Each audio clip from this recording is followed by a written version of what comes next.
Hello guys! Welcome back again sa ating YouTube channel.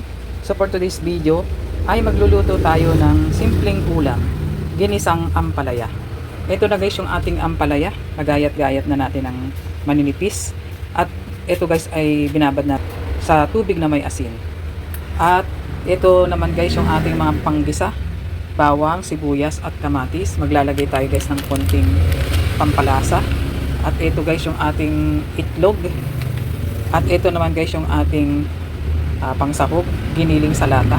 At bukod dyan guys ay gagamit din tayo ng mantika, pinong paminta, toyo at saka yung ating secret ingredients na asukal. Kaya maglalagay na tayo guys ng mantika sa ating kawali. Mainit na guys yung ating mantika, kaya ilalagay na natin yung ating bawang. Ilagay na rin natin guys yung ating sibuyas at kamatis. Sabayin na natin.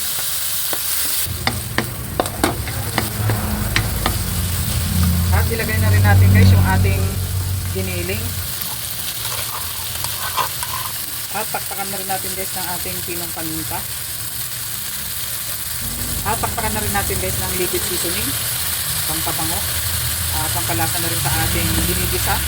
Optional lang yun guys. At konting toyo.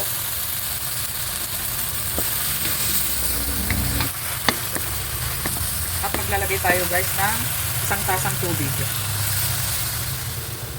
At taktakan lang din natin guys ng konting asin. At sabay nating tatakpan. Update guys sa ating niluluto. Ayan, kuluan na guys. At ilagay na rin natin guys yung ating ampalaya. Ito guys ay wag muna nating tatakpan. At huwag muna nating hahaluin. Tapos sabay na rin natin lagyan ng isang kutsarang asukal para pampabalanse sa ating lasa ng ating ginisang ampalaya.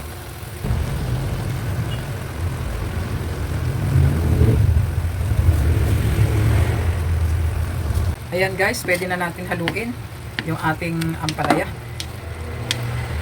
o ginisang ampalaya.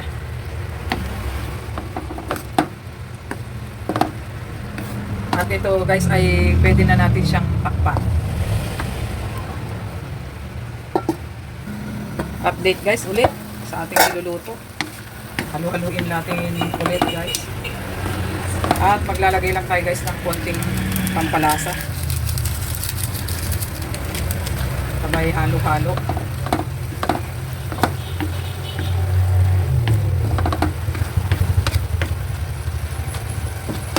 At ilalagay na rin natin guys yung ating itlog.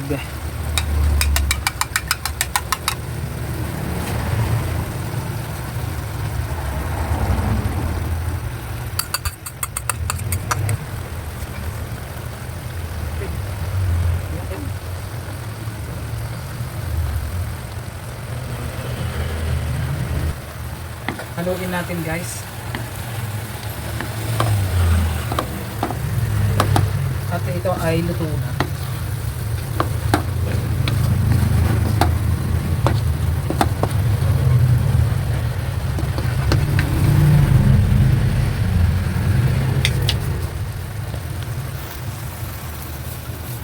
Kaya ayan na nga guys, it's done na ang ating ginisang ampalaya. Kaya thank you for watching and don't forget to subscribe. Bye bye!